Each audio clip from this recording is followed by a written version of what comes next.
Louange, honneur et gloire soient rendus au Tout-Puissant de Dieu notre Créateur, en Jésus-Christ notre Sauveur. Que la paix du Seigneur soit avec vous. Je suis vraiment dans la joie quand je vois toujours comment vous êtes actifs. Tout un quand il faut faire un rassemblement, vous êtes toujours là. La présence de tout un chacun me réjouit vraiment parce que je vois comment on prend le temps pour notre Seigneur. Je vais encore vous dire que soyez bénis dans le nom puissant de notre Seigneur Jésus-Christ et que tout ce que nous allons apprendre ici aujourd'hui soit à chacun favorable pour sa propre vie ici-bas. Nous allons entamer dernièrement l'étude sur la prière. Nous allons progresser aujourd'hui dans ce thème-là. Comme dernièrement nous avons écouté qu'il y avait 3 volets. On a touché juste le premier volet qui nous parlait de l'exposé général de la prière, où on a vu comment prier, où prier, qu'est-ce que c'est que la prière, pourquoi prier.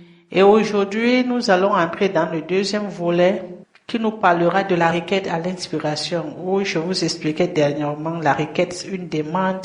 Bon, on doit savoir que la prière n'est pas une demande, qu'on est toujours là en train de prier, redemander et tout. Surtout, il faut toujours comprendre qu'à un certain niveau, il faut grandir. Quand tu es déjà appelé à être enfant de Dieu, ça veut dire que tu n'as plus besoin de supplier que papa donne-moi ceci parce que ton papa connaît qu'est-ce que tu as besoin. Donc tu sors de cette requête-là et tu te laisses inspirer par l'Esprit. C'est ce qu'on va illustrer aujourd'hui dans notre enseignement. Que le Seigneur vous garde. Donc comme je disais, voilà le deuxième volet de notre prière, de la requête à l'inspiration.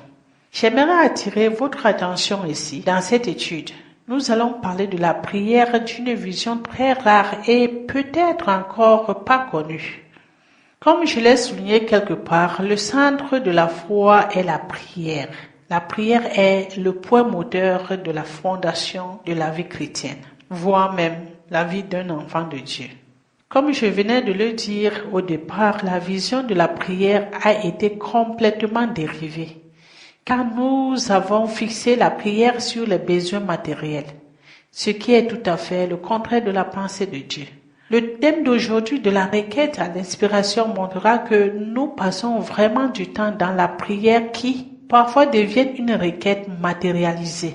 Nous invoquons, nous supplions, nous insistons sur des choses, parfois besoins, parfois désirs que nous demandons à Dieu sans aucune inspiration, sans toutefois s'en rendre compte que ces choses dont nous lui demandons nous ont été données en Jésus-Christ avant même notre naissance.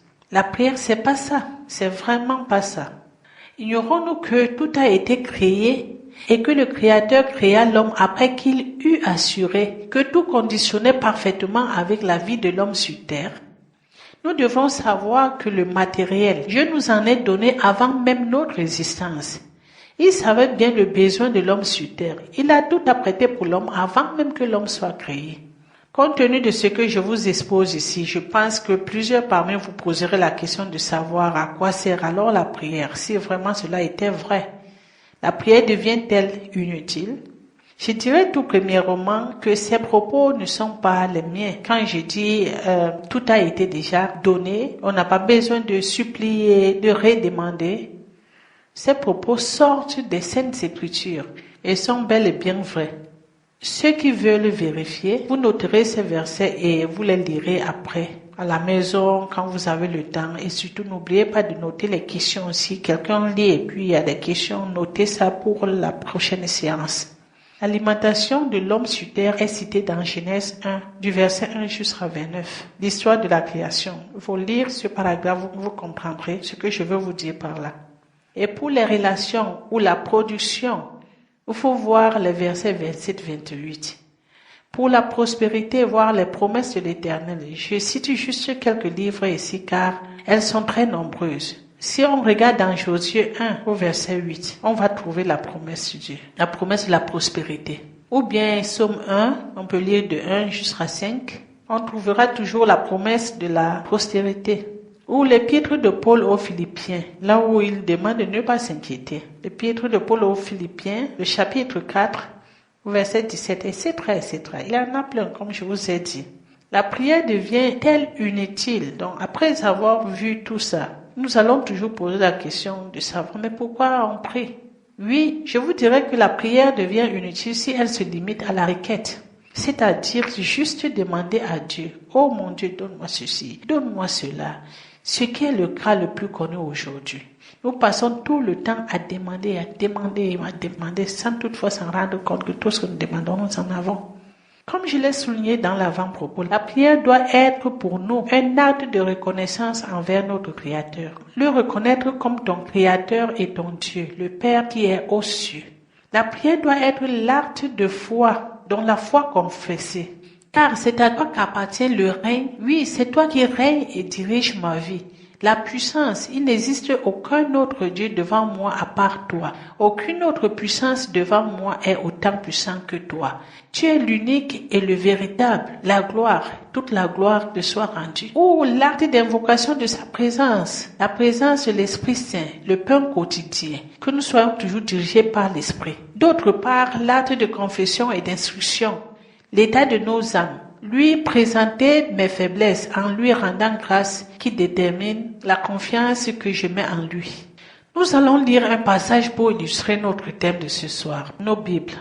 Ouvrons nos Bibles dans le livre de Luc au chapitre 11. Luc 11 du verset 1 jusqu'à 13. C'est un paragraphe très riche. Je crois que nous allons avoir au moins ce 10 thèmes d'enseignement-là avant de passer à autre chose. Je vais lire. Jésus priait un jour en un certain lieu. Lorsqu'il eut achevé, un de ses disciples lui dit, « Seigneur, enseigne-nous à prier, comme Jean l'a enseigné à ses disciples. » Il leur dit, « Quand vous priez, dites, « Père, que ton nom soit sanctifié, que ton règne vienne. Donne-nous chaque jour notre pain quotidien. Pardonne-nous nos péchés, car nous aussi nous pardonnons à quiconque nous offense, et ne nous induis pas en tentation. » Il leur dit, « Si l'un de vous a un ami, et qu'il aille le trouver au milieu de la nuit pour lui dire, « Ami, prête-moi 3 pains, car un de mes amis est arrivé de voyage chez moi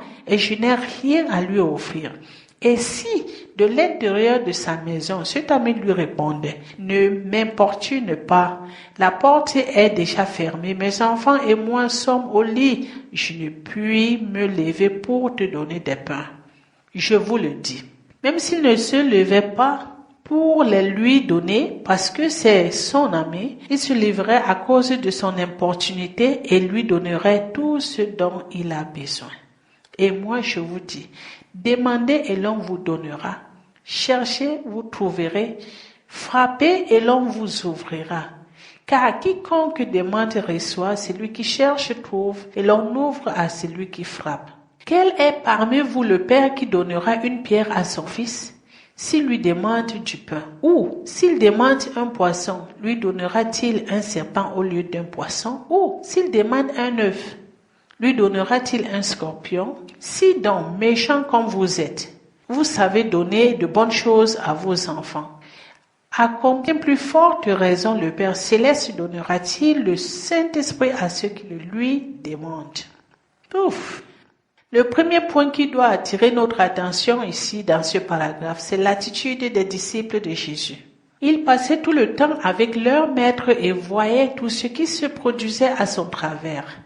Insatisfaits de la manière dont tout se roulait au milieu d'eux, lui, malgré sa position en tant que fils de Dieu vivant, le Messie promis, il ne parvenait pas à se détacher des anciennes coutumes qui, normalement pour eux, n'avaient plus d'importance. Mais comme le savons nous aussi bien, l'autre a fait ou les autres font comme ça, pourquoi pas moi? Faire comme les autres. Conformité, faire comme les autres, conformiste. Jésus a passé tout le temps à parler en parabole, ce qui fait que même ses disciples, avant l'effusion de l'Esprit Saint, avaient des problèmes pour comprendre le sens de ces paroles. Et c'est ce qu'on vit jusqu'aujourd'hui. Tout être qui ne cherche pas d'abord le bain de l'Esprit, encore appelé le baptême de l'Esprit, et se met à enseigner la parole de Dieu, est en danger de conformité.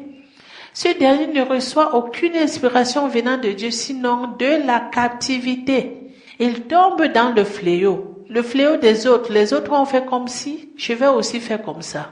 C'est ça qui est vrai. Donc tout ce qu'il recevra de Dieu ne pourra jamais le convaincre parce qu'il ne trouvera aucune concordance de ce que les autres ont fait. Et c'est ainsi qu'il se trouvera égaré par sa propre convoitise.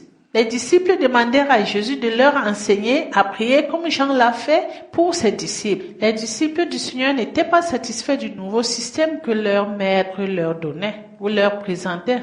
Ils voulaient entrer dans le même bain que les autres avant de se rassurer de la bonne marche ou bien encore la marche droite. Jésus leur enseignait comment prier.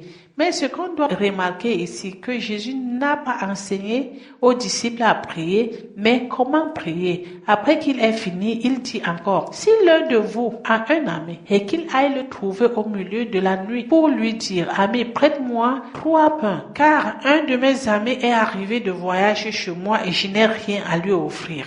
Et si de l'intérieur de sa maison, cet ami lui répond, ne m'importune pas, la porte est déjà fermée. Mes enfants et moi sommes au lit, je ne puis me lever pour te donner des pains. Je vous le dis, même s'il ne se levait pas pour les lui donner parce que c'est son ami, il se lèverait à cause de son importunité et lui donnerait tout ce dont il a besoin.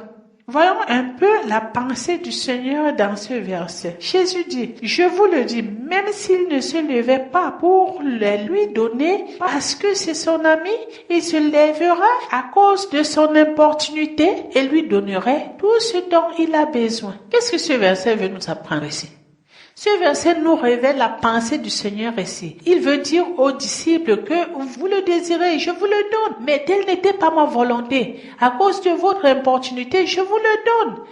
Certainement que apprendre la prière à ses disciples n'était pas dans le plan du Seigneur. Lui connaissant toutes choses, il savait que l'apprentissage de la prière ne peut engendrer que les récits qui n'ont aucune importance. Et cependant, ces derniers deviendront des maîtres de la prière après qu'ils aient reçu la puissance de l'Esprit Saint en eux. C'est ce que le verset 9 nous enseigne. Il dit, je vous le dis, mais s'il ne se levait pas pour les lui donner parce que c'est son ami, il se lèverait à cause de son importunité et lui donnerait tout ce dont il a besoin. Nous pouvons nous-mêmes en témoigner. Combien de fois as-tu ouvert la porte à un visiteur contrairement à ton gré? Ou encore répondre à un coup de fil malgré toi? Il dit, je vous le dis, même s'il ne se levait pas pour les lui donner parce que c'est son ami, il se lèvera à cause de son importunité et lui donnerait tout ce dont il a besoin. Et moi je vous dis, demandez et l'on vous donnera. Cherchez, vous trouverez. Frappez et l'on vous ouvrira. Intéressant. Le Seigneur présente ici la personne humaine au travail dans un contexte purement humain où jusqu'ici Dieu n'a rien à y voir. Car il dit, on vous donnera et non Dieu vous donnera. Car quiconque demande reçoit, celui qui cherche trouve et l'on ouvre à celui qui frappe. C'est ce qu'on vit tous les jours ici. C'est ce qu'on vit tous les jours. Le Seigneur Jésus a complètement renversé les choses ici. Il est sorti de ce qu'attendaient les disciples pour la motivation des choses. On peut dire, lorsqu'on parle de la prière, nous sommes si bornés à des motivations des choses passagères. C'est ce que le Seigneur avait ressenti ici auprès des disciples. Il dit, et moi je vous dis, demandez et l'on vous donnera. Cherchez et vous trouverez. Frappez et l'on vous ouvrira. Dans ces phrases, on a employé le pronom indéfini on. Y a-t-il quelqu'un ici dans la salle qui peut me témoigner d'avoir lu quelque part dans les Saintes Écritures où on a eu à déterminer ou à suivre? Louange, honneur et gloire soient rendus au Tout-Puissant de Dieu.